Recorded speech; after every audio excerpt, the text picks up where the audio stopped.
Private job वालों के लिए अब खुश होने का वक्त आ गया है, क्योंकि इस महीने में एक नई एनपीएस योजना आ रही है। प्राइवेट जॉब और बिजनेस करने वालों को भी इससे फायदा मिलेगा। एनपीएस वालों के लिए ये बहुत बड़ी खुशखबरी है, क्योंकि अब रिटायरमेंट के साथ साथ गंभीर बीमारियों का भी इलाज होगा बिना खर्च किए। 1 लाख रुपए का लाभ मिलेगा। पीएफआरडीए ने एनपीएस की एक नई स्कीम लॉन्च करने का ऐलान किया है और इस स्कीम का नाम होगा एनपीएस स्वास्थ्य योजना। इस योजना में जमा राशि का इस्तेमाल आप अपने मेडिकल खर्चों को उठाने के लिए कर सकते हैं। और सिर्फ इतना ही नहीं, पीएफआरडीए अगले 2 महीनों में एनपीएस स्वास्थ्य नामक एक नई योजना शुरू करने जा रहा है, जिसका उद्देश्य एनपीएस निवेशकों को रिटायरमेंट के साथ साथ गंभीर बीमारियों के लिए भी आर्थिक सहायता प्रदान करना है। और इस योजना के तहत पेंशन बचत का एक हिस्सा स्वास्थ्य बचत खाते और इसके साथ साथ group top up health insurance premium के लिए उपयोग किया जाएगा, जिससे कि अलग से स्वास्थ्य बचत की आवश्यकता नहीं होगी। यानी कि आपकी पेंशन भी आएगी और आपका एक तरीके से हेल्थ इंश्योरेंस का भी ये काम करेगा। आपको अपनी हेल्थ के लिए अलग से पैसा नहीं बचाना पड़ेगा। साल 2004 से लागू हुई नई पेंशन स्कीम में अभी तक कई बदलाव किए जा चुके हैं। शुरुआत में इस योजना को सिर्फ सरकारी कर्मचारियों के लिए लागू किया गया था, लेकिन अब इसका दायरा बढ़ाकर प्राइवेट सेक्टर के कर्मचारियों तक भी कर दिया गया। अभी तक देश में करोड़ों कर्मचारियों ने एनपीएस में अपना खाता भी खुलवा लिया है और इन खातों की देखरेख करने वाले पेंशन कोष नियामक और विकास प्राधिकरण यानी कि पीएफआरडीए ने अगले 2 से 2.5 महीने में एक नई एनपीएस योजना लॉन्च करने की बात कही है। चलिए आपको समझाते हैं और समझने की कोशिश भी करते हैं कि इसका फायदा किसको होगा और किस तरीके से फायदा उठाया जा सकता है।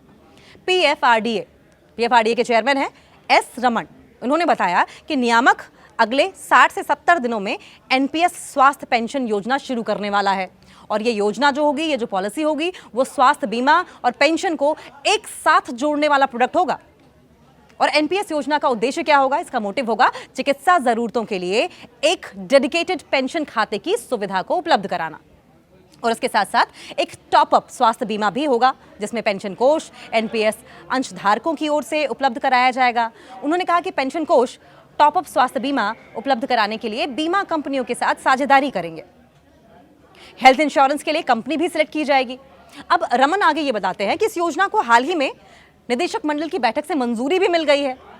हम इसे लगभग 60 से 70 दिन में शुरू भी कर सकेंगे। फिलहाल Aditya Birla health insurance company limited को पहले सेवा प्रदाता के रूप में जोड़ भी दिया गया है और जल्द ही जो दूसरी कंपनियां हैं उन्हें भी इस पॉलिसी से, इस योजना से जोड़ा जा सकता है। उन्होंने आगे ये भी बताया कि ये जो योजना है एनपीएस के सभी वर्गों के अंशधारकों के लिए उपलब्ध कराई जाएगी, अवेलेबल कराई जाएगी। और इस पॉलिसी के तहत क्या होगा? लागू शुल्क और प्रभार योजना ढांचे यानी कि एमएसएफ के तहत होंगे। इन्हें पारदर्शी तरीके से सार्वजनिक किया जाएगा और इन शुल्कों में स्वास्थ्य लाभ और एचबीए को जो भी शुल्क देना होगा वो शामिल किया जाएगा। लेकिन सबसे बड़ा सवाल तो ये है कि इसका फायदा कौन ले सकता है? इस योजना का फायदा, एनपीएस स्वास्थ्य योजना का फायदा देश का कोई भी नागरिक उठा सकता है जिसकी उम्र 18 से 70 साल के बीच हो। ये एक तरह का स्वैच्छिक मॉडल है जिसे लेना जरूरी नहीं है। अगर आप चाहें तो इसका फायदा उठा सकते हैं और नहीं चाहते तो मत उठाइए। इस योजना में शामिल होने के लिए 25,000 के न्यूनतम योगदान के साथ शुरू की जा सकती है। इसमें शामिल होने के लिए आपको सालाना फेयर यानी सालाना शुल्क काफी कम देना होगा। सबसे अच्छी बात तो यह है कि आप सरकारी नौकरी करते हैं या प्राइवेट नौकरी करते हैं या फिर बिजनेस करते हो या फिर किसी और तरीके के प्रोफेशनल हो, सभी को इसमें शामिल होने का मौका मिलता है।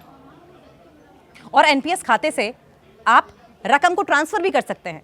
अगर आप प्राइवेट सेक्टर में काम करते हैं और आपकी उम्र 40 साल से ज्यादा हो चुकी है तो अपने मौजूदा एनपीएस खाते में जमा कुल राशि का करीब 30% पोर्शन, 30% हिस्सा इस योजना में ट्रांसफर कर सकते हैं।